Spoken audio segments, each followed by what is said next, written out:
एक कौवे को देखकर यमदूत रोज मुस्कुराता था। कौवे को लगा मौत नजदीक आ गई है। उसका मित्र गरुड़ उसे हजारों योजन दूर ले गया, लेकिन वहां खुला यमदूत की मुस्कुराहट का रहस्य। कहानी महाभारत और भागवत गीता की है। कई लोक कथाओं में भी इस कहानी का जिक्र मिलता है।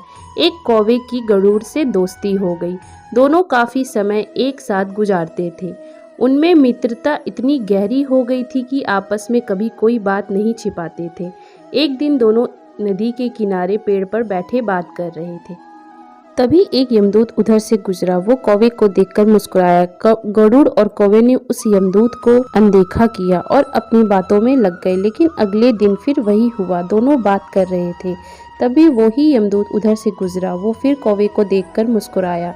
इस बार कौवे को कुछ शंका हुई। उसने गरुड़ से कहा कि ये यमदूत मुझे देखकर कल भी मुस्कुराया था और आज भी वैसे ही मुस्कुराया। कुछ गड़बड़ है। हो सकता है मेरी मृत्यु आने वाली है। गरुड़ ने उसे समझाया, ऐसा कुछ नहीं है, ये एक संजोग भी हो सकता है, तुम चिंता मत करो। 2 दिन और ऐसे ही निकले। रोज यमदूत कौवे को देखकर मुस्कुराता। अब तो कौवे को यकीन हो गया कि निश्चित ही मेरी मौत नजदीक है। उसने गरुड़ से कहा, मित्र, मैं मरना नहीं चाहता, लेकिन ये यमदूत जरूर 1-2 दिन में मेरे प्राण निकाल कर ले जाएगा। ये रोज ही मुझे देखकर मुस्कुराता है। गरुड़ को भी लगा कि हो सकता है कि कौवे का शक सही है। उसने कौवे को धैर्य बंधाया। गरुड़ कौवे से कहा, तुम चिंता मत करो मित्र, मैं तुम्हें यहाँ से इतनी दूर ले जाऊंगा कि यमदूत तुम्हें दिखाई ही ना दे। गरुड़ ने कौवे को अपनी पीठ पर बैठाया और उस जंगल से हजारों किलोमीटर दूर कैलाश पर्वत पर ले गए। दोनों को अब ये डर रहा ही नहीं कि कोई उन्हें परेशान कर सकता है। लेकिन वे जैसे ही कैलाश पर्वत पर पहुंचकर एक गुफा तक पहुंचे, वहां वो यमदूत पहले से ही मौजूद था। उसने कौवे को देखते उस पर पान सा फेंककर उसके प्राण निकाल लिए। गरुड़ देखता रह गया। उसने यमदूत से पूछा, तुमने इसे क्यों मारा? यमदूत ने कहा कि इसकी मौत इसी समय लिखी थी, इसलिए इसके प्राण निकाल लिए। गरुड़ ने फिर पूछा, तो फिर तुम इसे देखकर उस जंगल में मुस्कुराते क्यों थे? इसे मारना ही था तो वही मार देते।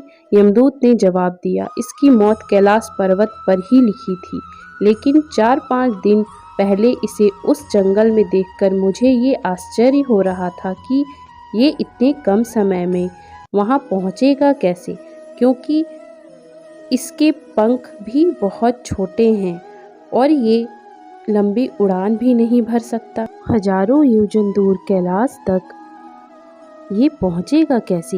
यह सोचकर मैं रोज मुस्कुराकर गुजर जाया करता। लेकिन भाग्य देखो, तुम इसके परम मित्र ही इसे यहाँ तक इतने कम समय में ले आए।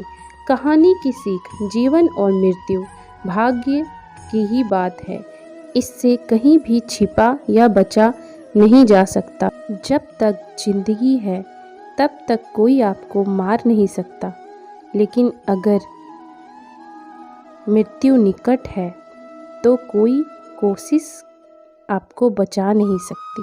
इसी तरह की कहानी सुनने के लिए आप हमारे चैनल को जरूर सब्सक्राइब करें और बेल आइकन भी जरूर प्रेस कर दें। धन्यवाद।